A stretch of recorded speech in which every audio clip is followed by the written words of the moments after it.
L'édito politique sur Europe 1 avec Le Figaro. Bonjour Vincent Trémollet de Villers. Bonjour Dimitri, bonjour Anissa, bonjour à tous. Bonjour Vincent. Vincent, depuis hier et l'annonce du chiffre du déficit, le gouvernement est ciblé de toutes parts. Bruno Le Maire répond que LR, que le Rassemblement National et la gauche n'auraient pas fait mieux. Quels sont, Vincent, les effets politiques de ces mauvais chiffres ? Disons que c'est une brique de plus sur le mur de défiance qui sépare les citoyens des politiques.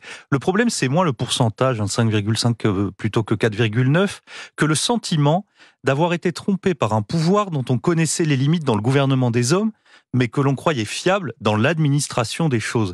Pour le dire autrement, Emmanuel Macron, son cabinet, ses ministres, c'était l'inspection des finances, l'exactitude mathématique, la technoparade. Il ne trouvait pas toujours les mots pour parler aux électeurs, mais au moins on pouvait croire qu'ils étaient incontestables dans la précision des chiffres. Quand ces mêmes experts disent qu'ils se sont trompés dans leur prévision de 16 milliards, les citoyens pensent inévitablement, soit ils se moquent de nous, soit les premiers de la classe étaient en fait des cancres. D'autant qu'un contribuable qui se trompe dans sa déclaration d'impôt, un chef d'entreprise dans son budget, sait que la sanction sera immédiate. C'est l'effet le plus spectaculaire de cette histoire. La surcompétence revendiquée par le gouvernement en matière économique se retourne contre lui.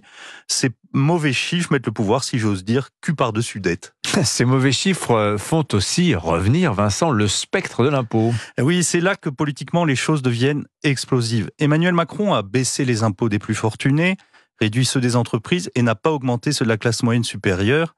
Cette modération fiscale relative, puisque nous sommes à 45% de prélèvements obligatoires, permet au chef de l'État de conserver un socle électoral qui le soutient envers et contre tout.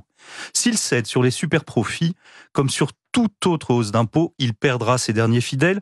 Et c'est pour cela qu'il devrait tenir sa promesse. Tout au moins en apparence. Parce que le diable fiscal se cache dans les détails, dans la suppression des niches, dans la hausse discrète des taxes et surtout dans la grande tentation, celle d'une société sous conditions de ressources. Hier, Bruno Le Maire s'est dit prêt à étudier toutes les propositions, même celles qui consistent à faire dépendre le remboursement de médicaments du niveau de revenu. Cela voudrait donc dire qu'une partie de la population paierait 2 fois, c'est-à-dire en amont et en aval. La France deviendrait ce pays où les impôts sont au taquet, la dépense publique au sommet, les services publics défaillants, et où ceux qui contribuent le plus paieraient le double.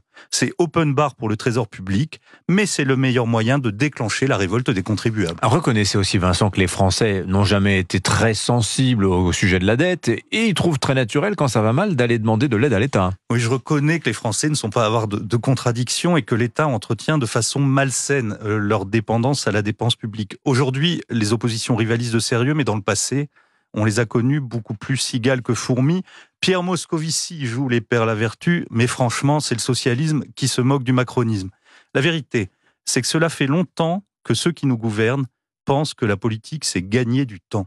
Jusqu'ici, ça tient, c'est leur seule philosophie que l'on retrouve sur la sécurité, sur l'immigration, sur l'école ou sur le budget.